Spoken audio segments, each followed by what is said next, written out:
ہمارے جو مجاہدین اسلام ہیں ان کا کردار کیسا رہا. ایک بڑا خوبصورت سا واقعہ تاریخ دمشق میں یہ روایت نقل کی گئی ہے. حضرت مسلمہ بن عبد الملک رحمۃ اللہ تعالی علیہ، آپ 121 سن ہجری میں آپ کا انتقال ہوا.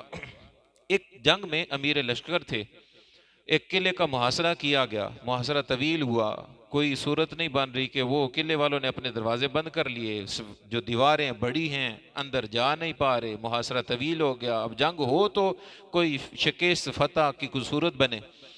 تو جب طویل یہ وقت ہو گیا تو حضرت مسلمہ نے اپنے مجاہدین کو اکٹھا کیا اور ان کو کہا کہ جذبہ دلایا کہ کاش کوئی بندہ قربانی دے، ہمت کرے اور وہ کسی طریقے سے دیوار چڑھے اور وہ دروازہ کھول دے، کسی طریقے سے دیوار چڑھ کے دروازہ کھول دے.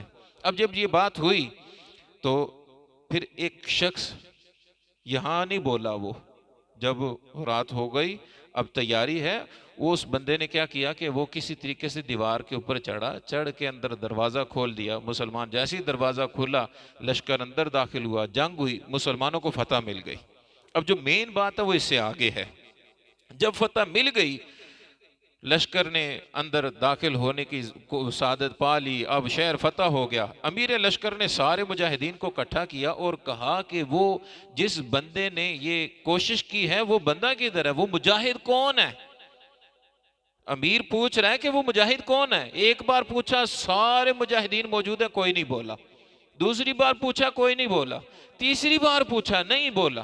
چوتھی بار سختی سے پوچھا کہ بتاؤ وہ مجاہد کون ہے جس نے یہ ایک عظیم کام کیا، اس کی بدولت ہم یہاں پر فتح یاب ہوئے ہیں. جب چوتھی بار امیر لشکر نے یہ بات کی تو ایک شخص کھڑا ہوا اور عرض کرنے لگا، وہ دروازہ کھولنے والا میں ہوں، وہ دروازہ کھولنے والا میں ہوں. بات ختم نہیں ہوئی، وہ کہنے لگا میری 3 شرطیں، میری 3 شرطیں. شرط نمبر 1، وہ کہنے لگا میں نے کام اللہ کی رضا کے لیے کیا ہے تو کسی رجسٹر میں میرا نام نہ لکھا جائے کہ یہ عظیم کام میں نے کیا ہے، میرا نام کہیں پر درج نہ کیا جائے، کوئی کسی لسٹ میں نہ ڈالیں. دوسرا، میرے لیے کسی قسم کا اعلان نہ کریں کہ مجھے یہ تحفہ ملے گا، یہ انعام ملے گا، کسی قسم کا اعلان میرے لیے نہ کیا جائے. اور تیسری اس سے بڑی بات تھی، کہنے لگا کہ مجھے میرے حال پہ چھوڑ دے. اس کے بعد روایات میں آتا ہے وہ بندہ، جنگ ختم ہو گئی، وہاں سے وہ روپوش ہو گیا، پھر پوری زندگی وہ بندہ کسی کے سامنے نہیں آیا. پوری زندگی وہ بندہ کسی کے سامنے نہیں آیا. اور حضرت مسلمہ جو امیر لشکر تھے، آپ کے بارے میں ملتا ہے کہ آپ پوری زندگی صرف ایک دعا ہر نماز کے بعد کیا کرتے تھے. جب بلکہ ہاتھ اٹھاتے ایک ہی دعا ہوتی تھی کہ یا اللہ قیامت کے دن میرا خاتمہ اس عظیم مجاہد کے ساتھ فرما دے.